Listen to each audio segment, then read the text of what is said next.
Profion sgrinio smotyn gwaed newydd anedig. Mae profion sgrinio smotyn gwaed newydd anedig yn nodi babanod a allai fod yn byw a chyflwr prin ond difrifol. Gall roi triniaeth gynnar ar gyfer y cyflyrau hyn wella iechyd eich baban ac atal anabledd difrifol neu hyd yn oed farwolaeth. Byddwch yn cael cynnig prawf sgrinio smotyn gwaed newydd anedig ar ôl i'ch baban gael ei eni. Fel arfer, bydd eich baban yn cael ei brawf sgrinio yn 5 niwrnod oed. Cesglir sampl o waed trwy bigo sawdl eich baban. Bydd y sampl gwaed yn cael ei gymryd gan eich bydwraig neu weithiwr proffesiynol hyfforddedig arall. Gall pigo'r sawdl fod yn anghyfforddus a gall eich baban grio. Nid yw prawf sgrinio 100% yn gywir.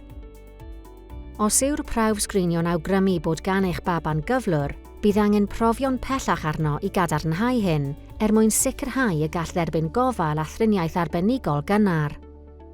Eich dewis chi yw sgrinio. Siaradwch a'ch bydwraig neu ymwelydd iechyd am ragor o fanylion.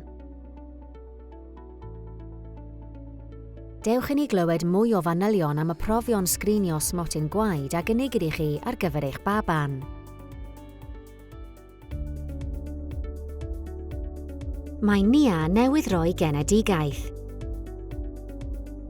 Pan fydd ei babi, Dylan, yn 5 diwrnod oed, bydd bydwraig yn cynnig y prawf smotyn gwaed a elwir hefyd yn brawf pigo sawdl.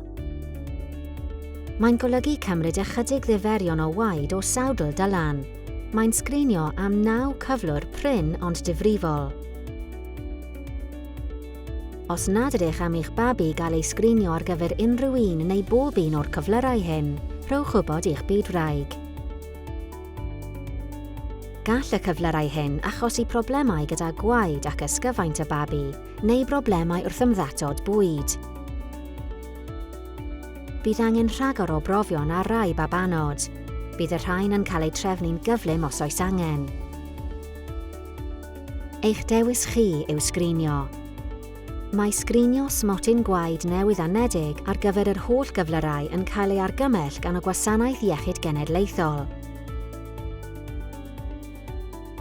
I gael rhagor o wybodaeth neu gymorth, siaradwch â bydwraig neu feddyg, neu ewch i i.kc.gig.cymru/sgrinio-smotyn-gwaed-newydd-anedig.